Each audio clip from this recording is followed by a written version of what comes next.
আসসালামু আলাইকুম ভাইসা শুনিল একটা ফেসবুকে স্ট্যাটাস পাইলাম পোস্ট পাইলাম ওই যে কর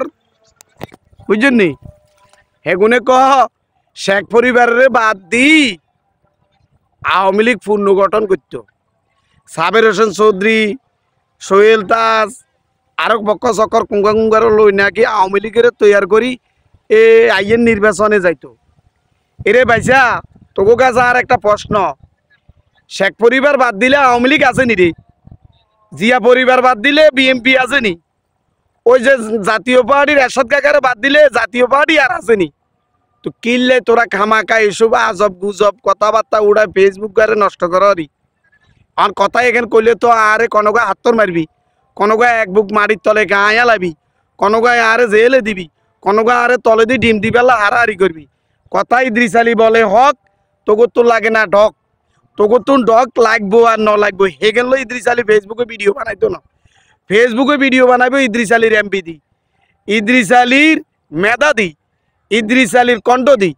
এটালাই তোরা আরে ফিডি গলা জোতা লাগাই পুরা বাংলাদেশ ব্যাখ্যা ফিজের হচ্ছে নায়কটা না নায়ক নাগিজা ক্ষয় করিয়া লাইল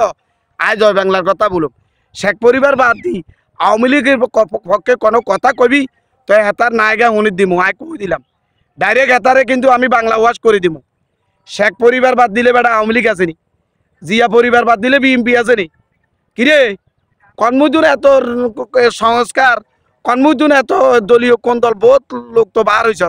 কত দল ভাগ করছ বিএমপি রে কত দল ভাগ করছ আওয়ামী লীগের রে কত দল ভাগ করছ তোরা জাতীয় পার্টি রে কোন দলের বেল আছে মূল দল ছাড়া আওয়ামী লীগের শেখ হাসিনার মাথার ব্রেন্ডের একটা কোষ এ বাংলাদেশে যদি ভাগ করি ব্যাগের মাথা ভিতরে ঢুকা তো শেষ হইতো না একজন ম্যাগনেট সে সারা বাংলাদেশের মানুষের ভাগ্য পরিবর্তন নিয়ে কথা বলে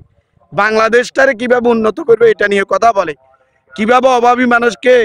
অভাব দূর করার জন্য কাজ করতে হয় সে কাজগুলা বলে